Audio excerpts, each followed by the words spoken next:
Hi everyone, it's Helen Griffin here and thank you for joining me today. So today I need to make myself a planner for 2019 because there's stuff that I need to start writing in here and I haven't got a planner to writing it in. So I've just been using spare pieces of paper before I could get this together. So I really need this planner. So we're going to make that today. So I have here a downloadable planner here, and I got this from Etsy. It's from one of my favourite shops. It's by Organiser with Katie, and I've used some of her paperwork before. You basically download it and print it off, and she has absolutely loads and loads of planners to choose from. She even does the academic ones as well, so the ones that go from 2018 to 2019, and next year she'll have the 2019 to 2020. So that's all printed out, and I use some A5 white cardstock that I got from Amazon, and it fits through my printer just fine. So it's kind of just thick paper and it's super smooth as well. So everything that I've used today will be linked down below, and there'll also be a blog page for this as well, and everything will be linked there, and there'll be pictures so you can see what you're looking at. So this appeared in my craft haul a couple of weeks ago, and it's an A5 folder, and I was going to use it for my December memory keeping, but I've decided to keep it and use it as next year's diary or planner. So I'm going to take these out. I will be using these in something or other. I may even add a few into the planner. So that's all ready to go now. So this does come in different colours. I've got the page up here, and I can see it comes in red, black, blue, green, and I think it's a navy, but there's quite a few choices. It's from Amazon, and at the moment it is £11.89, so it's super affordable. So let's close that up.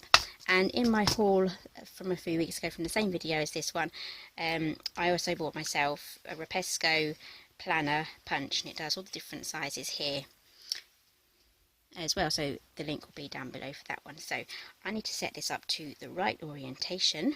So let's pull this out, and I'm using A5 today, so I need to make sure that it's pulled out to the A5 section, which is here. And let's start with this one here. So the style I've gone for is 2 weeks on one page, and she has so many different others to choose from if you don't like this style. So I'll be working on what are the things that I need to be doing that week. So I'll be writing my list of the things I need to do, and then I can start assembling them on what days that I'll be working on. And here I'll have extra notes and other places like that. So I'm going to do just a quick test copy on this one first. So there's also a section here where in the centre there's a wider section, and it's narrow here, so this will be where we put our holes.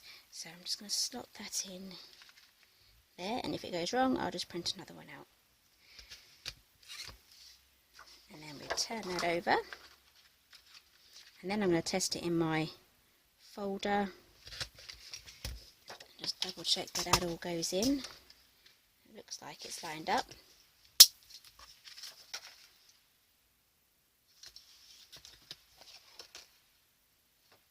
There we go, so that fits in perfectly. So I need to keep these in date order now as I work my way through them, and then I'll be right back at the end just to show you how far I've got. And to be honest, that's pretty much all I'm going to be putting into this planner. As is A5, I can then print off pictures or dashboards and things like that. I can add to it. Just love the way that it's a ring binder as well. So last year, which I'll show you in a minute, what planner I used. I actually made the planner, so I used the binder tools at I'm going to do 3 pages at a time here, and it was a spiral bound planner, so I couldn't really add pages after I'd made it. So but I did have a lot of fun making that, and there is a YouTube tutorial for that as well, so I'll make sure that that is definitely linked down below. So I'm going to carry on here, and then I'll see you once I've punched all the holes for these. Okay, so I'm just adding these in now. So I've done all of the holes. It went a little bit wrong at the back, so I may reprint some of those out again, but it's just the last section that went a bit wrong. that's a bit of a tight fit. Right, let's get the rest in.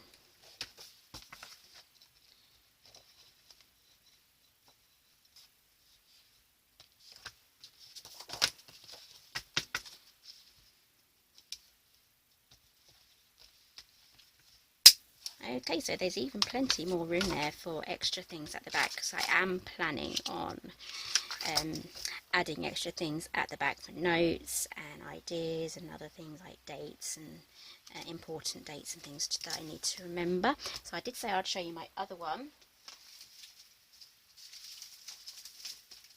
So this is last year's one for 2018. I made this myself, and I didn't use it for that in April, but I did start using it quite heavily from April, May onwards. So basically this is the little diary that has kept me going throughout everything. So it's kept me on time, it's made sure I haven't missed anything, and it's kept all of my magazine commissions in it, and when everything's due. So I definitely need to carry on that tradition of having the planner for 2019. So that's my planner for the time being. Who knows what I'm going to be doing for 2020, but at the moment I'm just going to stick and see how this goes. I'll let you know how I get on with this different layout here. I've not used a layout like this before, so I'll let you know how I get on with that. So in my head it works. We'll just see if it actually works in reality. So all the links for everything will be down below, and there'll be a blog post as well for this one with some more photos. And yeah, so make sure you get this done before New Year, and even if it's in like the first or second week of New Year, that's perfectly fine as well. It's fine to be a little bit behind, because it really took no time at all for me to get this together. Right, so this will be my last video actually for 2018. So I'll see you next year in my next video. See you later.